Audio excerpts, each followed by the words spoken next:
She had already decided she wasn't the kind of woman who waited.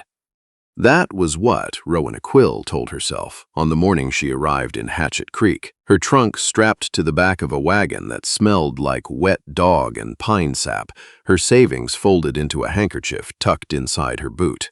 She was 26 years old and she had a teaching certificate and a letter of recommendation from the school board in Kamloops, and she was not, absolutely not, going to spend the next 10 years of her life wondering about things she'd never had the courage to reach for. Hatchett Creek was the kind of town that looked smaller than it was.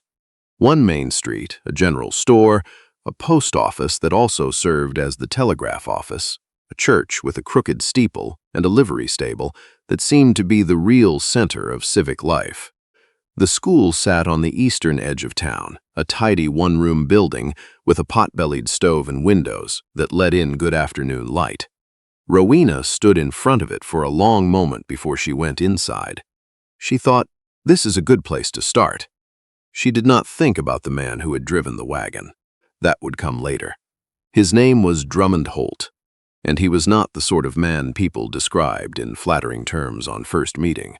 The livery owner called him capable. The postmaster called him reliable. The minister's wife, a sharp-eyed woman named Mrs.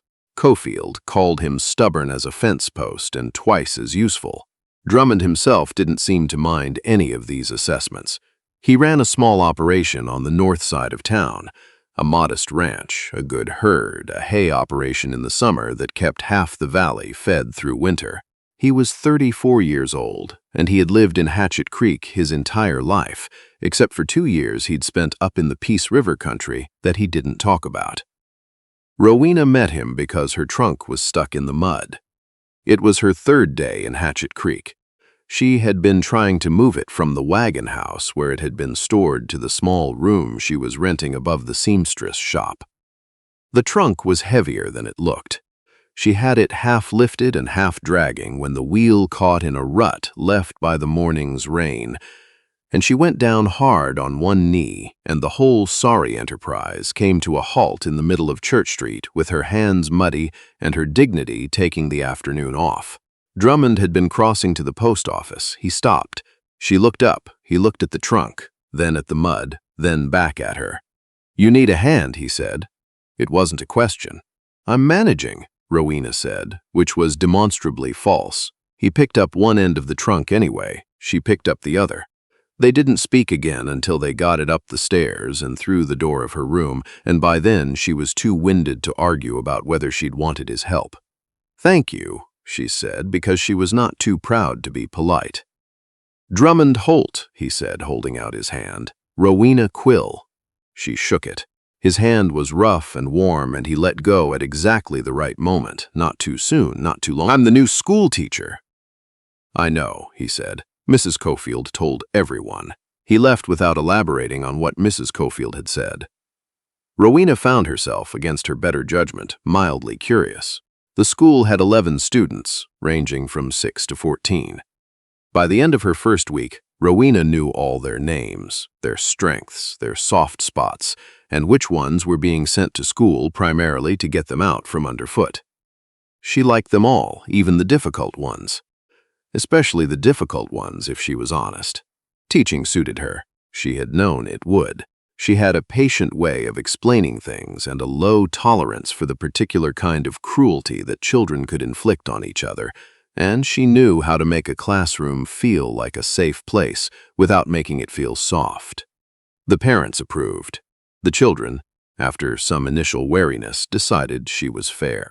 Mrs. Cofield, who seemed to appoint herself the town's unofficial quality assessor, declared that Rowena was not what I expected, which is to say she's better. Rowena took this as high praise. What she had not expected was how much of a small town's social life ran through its practical routines. You saw the same people at the well, at the store, at Sunday service. You knew who had trouble sleeping by who was already at the post office when it opened. You knew who was struggling by how long they lingered over the price of flour.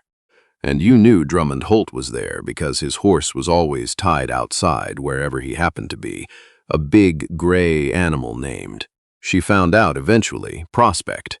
She did not seek him out. That was important to her. She had not come to Hatchett Creek to find a husband. She had come to teach. But small towns had their own geometry, and it seemed like every straight line she walked eventually intersected with him. He fixed the schoolhouse stove in October, when the flu started drawing badly.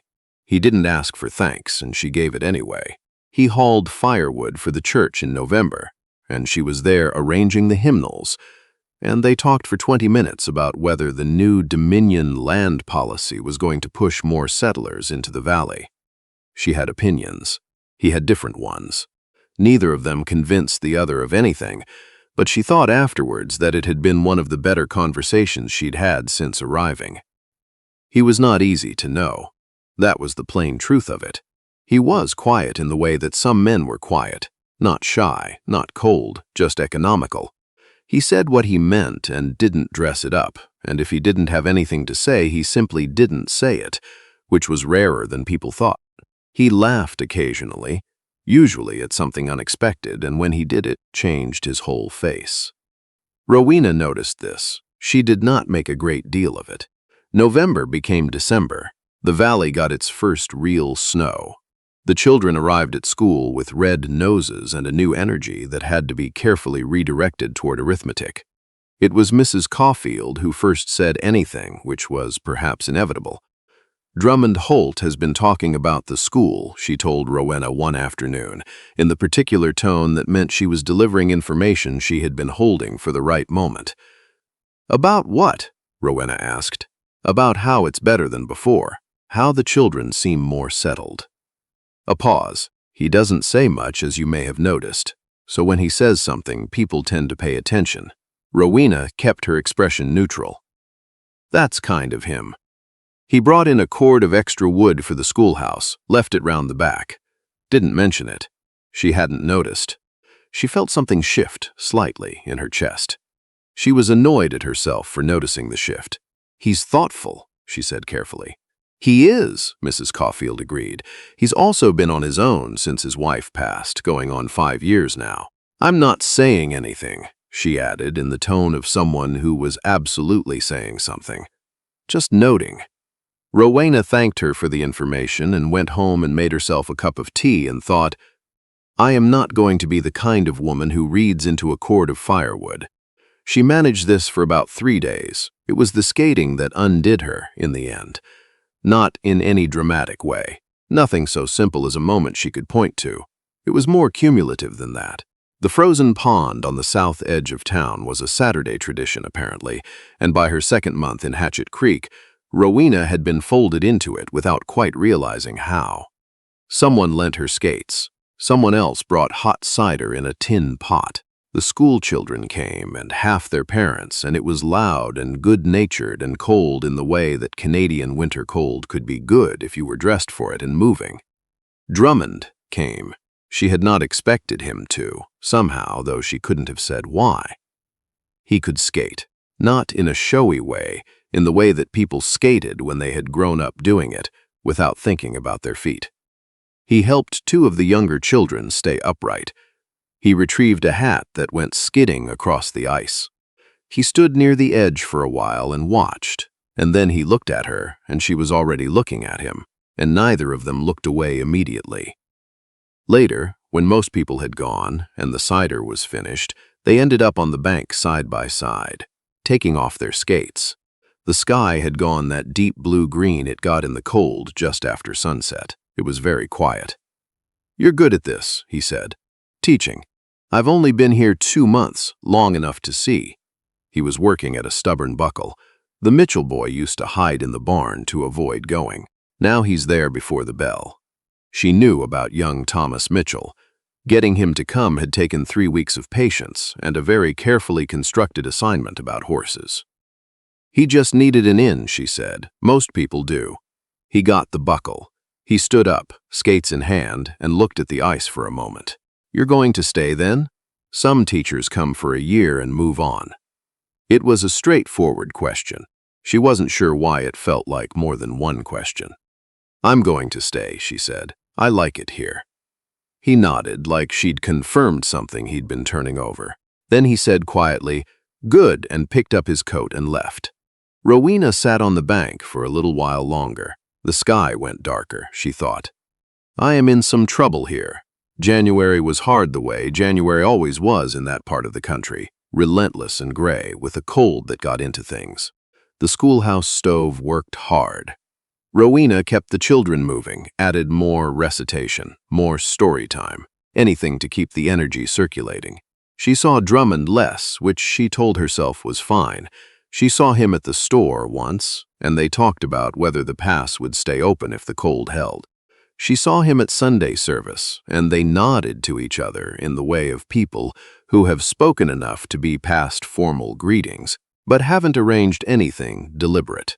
She heard from the storekeeper that one of his cows had been lost to the cold, which would hurt, and she thought about him on that north-facing ranch in the dark of January and felt a pang she had no right to feel. She wrote letters home to her sister in Kamloops. She did not mention him in them, which told her something. What she did think about, carefully, alone, when the school was empty and the last of the afternoon light was going, was whether she was making an error. Not the error of feeling something. That had already happened, and she'd accepted it the way you accepted weather. Inconvenient, but not negotiable. The error she was worried about was misreading the situation entirely. He was kind to her. He was also kind to Mrs. Cofield and to the Mitchell family and to the minister and to his horse. Kindness was simply how he operated. It did not mean anything specific. It did not mean he thought about her. She was 26 years old, and she had a good job and a life she'd built by her own effort, and she was not going to hollow out the middle of it by wanting something that wasn't being offered. This was what she told herself in January. February arrived with a thaw that fooled everyone, and then turned back to hard cold, which was root of it. Rowena's class put on a small performance for the parents, recitations, a bit of singing, a short play that two of the older students had written themselves about a trapper who kept making wrong turns and ending up exactly where he needed to be. It was better than she'd expected. The parents were pleased. Afterward, there was tea in the schoolroom and someone brought biscuits. Drummond came to the performance. She hadn't known he was going to. He sat in the back and he was still there when it was over, holding a cup of tea he'd been handed and looking slightly unsure what to do with himself at a social occasion. She thought it was the most human she'd ever seen him look. She made her way over. It seemed rude not to. "You came," she said. "The Mitchell boy has a part," he said. "He does. He was very good. He was." He looked at his tea. "You did that? He did that? Rowena." He said her name with a slight pause before it, like he'd decided to use it deliberately. "You came here and you learned which kids needed what, and then you gave it to them. That's not nothing, that's—" He stopped. Seemed to decide something. "That's rare." She looked at him for a moment. The room was warm, full of people and their small conversations, and it felt suddenly like they were standing at a slight remove from all of it. "Thank you," she said. "That means something coming from you." "Why from me?" "Because you don't say things you don't mean." He was quiet for a moment. Then, "No, I don't." The minister called across the room to him about something, and the moment resolved itself back into ordinary life, and Rowena went to talk to the parents. And that was that. But she thought about it that night. She thought, he said my name like it was a decision. March. The thaw came properly this time, mud season, the roads gone soft, and the creek running loud. There was a general sense of relief that winter was releasing its grip, the way there always was in that country, as though every spring was a small personal victory. Rowena was walking back from the post office on a Tuesday afternoon when she saw Prospect tied outside the general store, and she made no decision at all, simply walked past without slowing. She heard footsteps behind her. "Rowena." She turned. Drummond came down the store steps, a package under his arm, and stopped a few feet from her. He looked, for the first time in her knowing him, like he was choosing his words with difficulty. "There's something I've been meaning to say," he said. She waited. She was good at waiting. "I'm not." He stopped. Tried again. "I'm not quick at this kind of thing. You may have noticed." "I've noticed. I've been thinking since November about how to." He looked at the package under his arm as though it had betrayed him by being there. About how to say that I'd like to know you better. Properly, if that's something you'd consider. The creak was loud down the hill. A dog barked somewhere on the far side of town. Rowena looked at this man, this capable, stubborn, economical man who had brought firewood he didn't mention and shown up to a children's performance and said her name like it was a decision, and she felt something settle into place in her chest, calm and clear. "You've been thinking about this since November," she said. "Before that," he admitted, "Drummond." She let the words sit for a moment. "You could have just asked." Something moved across his face. Not quite a smile, but the forerunner of one. "I'm asking now." "Yes," she said. "I'd consider it. I'd consider it quite seriously." He exhaled. It occurred to her that he had been genuinely uncertain what she would say. And something about that this careful, self-sufficient man had been standing in uncertainty for months, made her feel a tenderness she wasn't sure she had the right words for. "Saturday," he said. "There's a supper at the Hatchett Lodge if you haven't been." "I haven't." "Then Saturday, she agreed. He nodded. He looked like a man who had put something down that had been heavier than he'd let on. He went back to his horse, and she walked the rest of the way home, and the creak was still loud, and the air smelled like melt and pine and everything coming back. She thought, so that's what it looks like when he decides something. Spring came fast after that, the way it did in that country when it finally came, sudden and green and almost aggressive in its insistence on life. The school year was winding toward its end. Rowena had already received her renewal letter, which she'd accepted without hesitation. She was staying. That had been settled before Saturday, and Saturday had nothing to do with it. Or, to be precise, it had everything to do with how she wanted to stay, which was different from why. Drummond was not a man who transformed. He did not become someone else, now that things between them were acknowledged. He was still quiet, still economical, still more likely to show up and do a thing than to announce he was going to do it. What changed was simply the direction of that attention and its specificity. He showed up when he said he would. He listened when she talked, when she had opinions that differed from his, which was often enough to be interesting. He didn't dismiss them. He thought about them. Sometimes he changed his mind. Sometimes he argued back, and those arguments were good ones, the kind that sharpened both of them.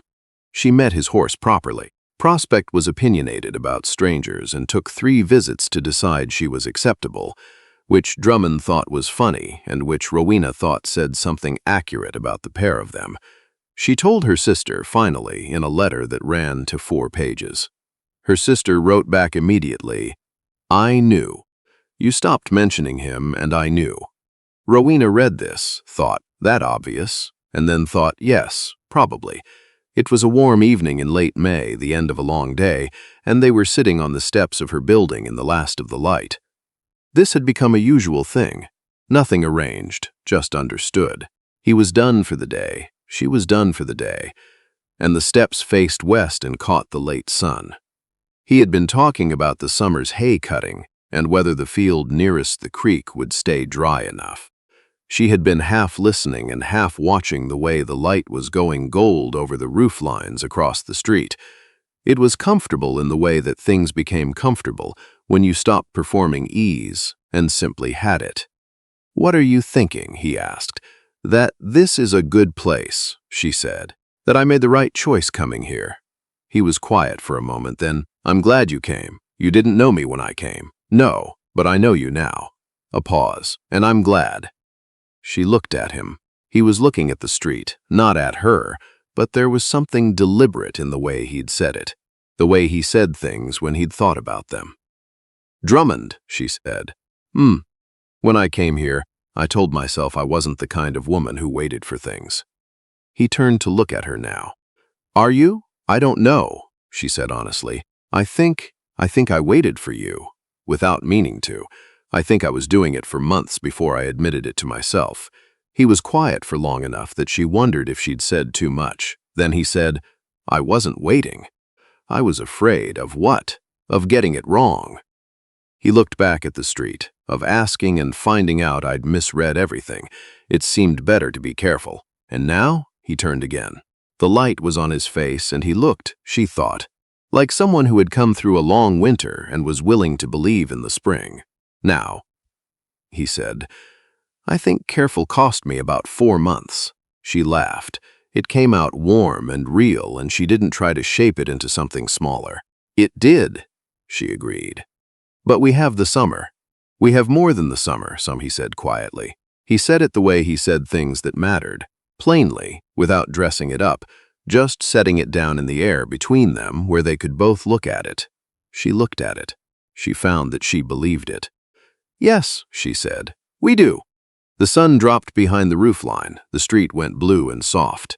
Somewhere down by the livery, someone was calling a horse in for the evening. It was an ordinary night in a small town in the foothills, and there was nothing remarkable about it except that it was hers. This place, this life, this man sitting beside her on the steps in the cooling air. Not what she'd planned, better than what she'd planned. That, she thought, was usually how the things worth keeping arrived.